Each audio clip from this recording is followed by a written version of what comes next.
People lie for their gods all the time. It's perjury that's the issue. Because basically the penalty the court is going to mete out is not that God's going to strike you dead because you told a lie or you didn't, do something you said you were going to do under oath. It's going to be that the court will sanction you. Yeah. You will either be in contempt of court or you'll be charged with perjury or something legal will happen to you. You're not going to wait till the next life or get struck down from this one because you didn't do what you said in your oath. But, I mean, the simple thing to do would be just omit that "so help me God" part at the end, and because that's all my oath was. It was the same as everybody else's except without the "so help me God" part. And so my preference would be that you just have the same oath, but at the end, you just omit that part. And then if somebody wants to put that out there, then that's on them. And that would be an expression of their personal beliefs, and that's permissible, versus the court saying, "so help you God." Not quite sure what's going on with the stuff at the bottom of the screen, but Yeah.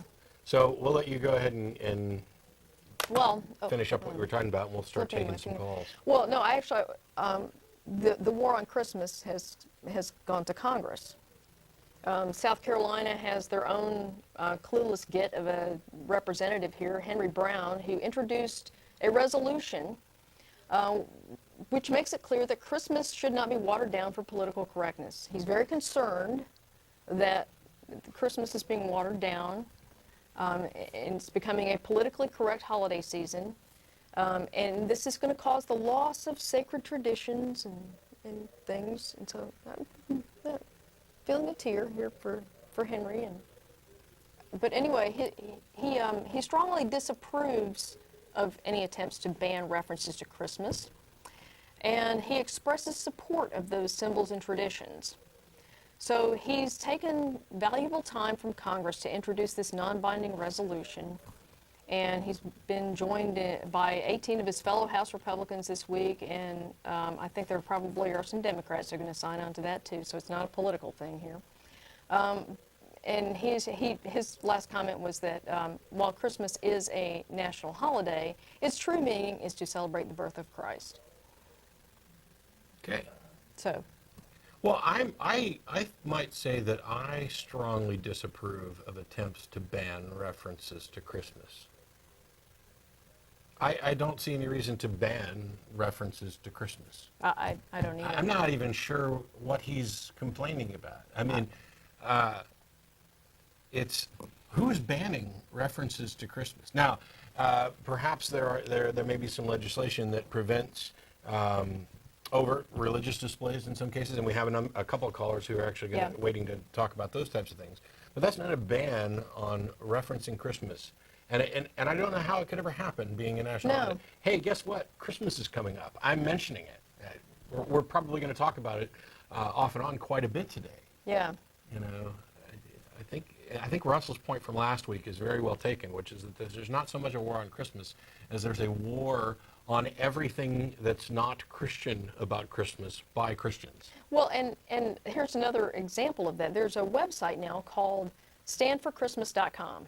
And it's sponsored by, I think, Focus on the Family is one of the sponsors of this, and Family Research Council probably.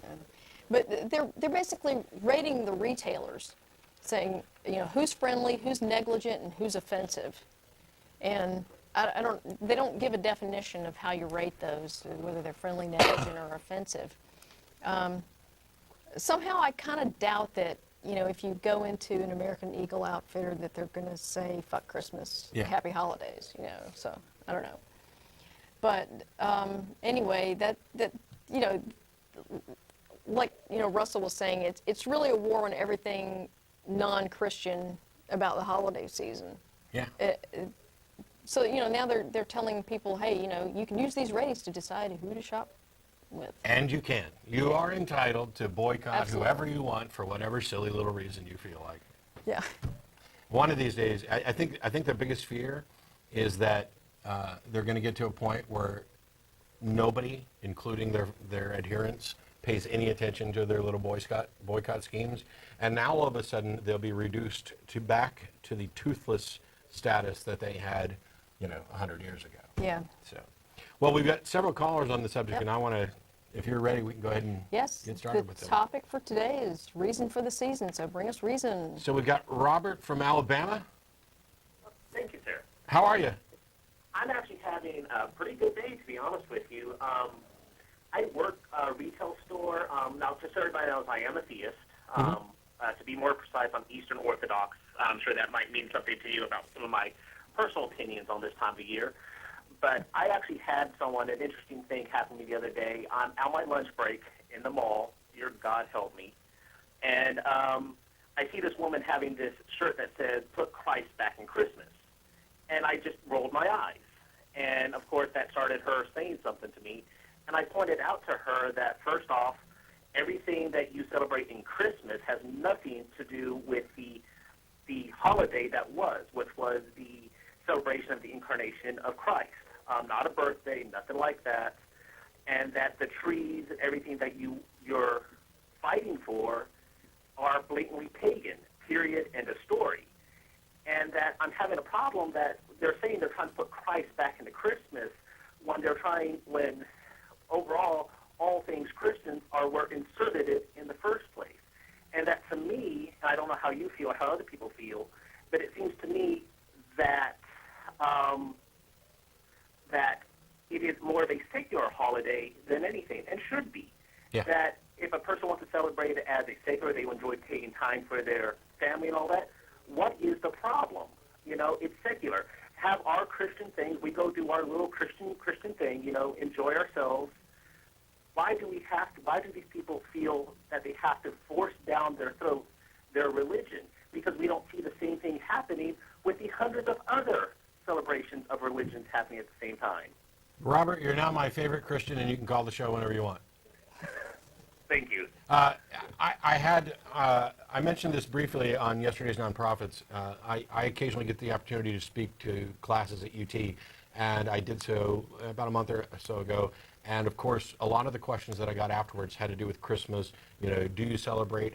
Is it different now? Because I was somebody who was a serious Christian for 3 decades, and my entire family are Christians. And so it's how do you celebrate now, and how is it different from what it was? And I had to explain that for me, when I was a Christian, Christmas was kind of 2 separate holidays. There was the Christian elements. That was the celebration of, as you point out, the incarnation of Jesus, or Jesus' birthday, as it is often referred to in more Protestant religions. And then there was the entirely separate, I wouldn't have known that it was secular at the time, but conglomeration that became a secular Christmas. Trees, Santa, reindeer, presents, eggnog, dinner, drinks, laughing, some carols that aren't perhaps religious, etc. All of these things, getting together with family, celebrating, none of these things have anything to do with Christianity. And I as I pointed out yesterday, I know that in my case, while everybody looked forward to Christmas, what people generally looked forward to were the secular bits. I don't remember as a child anxiously waiting around for the Sunday service where we would celebrate Jesus, because we were in church every Sunday night, Monday night, Wednesday night. We celebrated Jesus all the time, so there was nothing particularly extra special, although you might have, a Christmas pageant or, some sort of special event at the church. But that wasn't what people looked forward to. And by and large, I didn't look forward to it as I was growing up for that reason. And I don't think that if people in my family were to answer the question honestly, I don't think any of them look forward to Christmas for the Christian aspect of it, because that's supposed to be part of who they are every day. They look forward to Christmas for entirely secular purposes. I totally agree with you. I mean, I still don't understand why they're having to force it in, and I hope you get a caller, because I'll be listening in all day, to explain why a person feels they have to, because it seems to me, even if they try to go from a traditional sense, even if they say, well, it's tradition, well, as I say with anything, well, how far back tradition you want to go? Because it seems to me that traditionally this was never celebrated in the first place except in pagan cultures. Yeah. If you want to go back before Christians overtook it, well, then we're going to have to do that. And I would also ask this, and this was brought up in the chat room earlier, that I would like to know is, if you put a tree in your room and you say it's part of Christmas, well, the Bible prohibits that in a religious context. I mean, it out and out says, do not take a tree and decorate it in your home. Yeah. So It's in Jeremiah 10, I think.